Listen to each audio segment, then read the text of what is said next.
Hey friends, Wayne over here at the Ram Man Inc. Hey, Duncan sent in his 70 components. You can see where they were sitting there for so long. Look at the water damage, almost rusted through. Water sitting there for years. Anyway, here's this 70 booster. Remember, we have our cutouts around our master cylinder push rod and what we've got on our ID plates. And then, of course, here's our linkage carryover from the 70. And that notch on your firewall plate, that points down towards the transmission.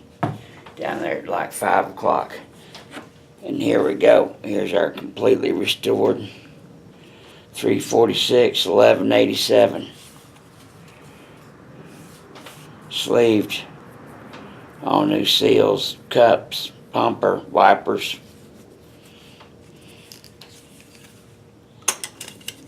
I shot some clear on it to keep the rust down, my friend.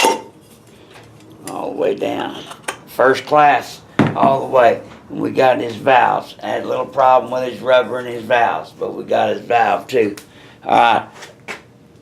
Be good. Happy Mopar. Bye.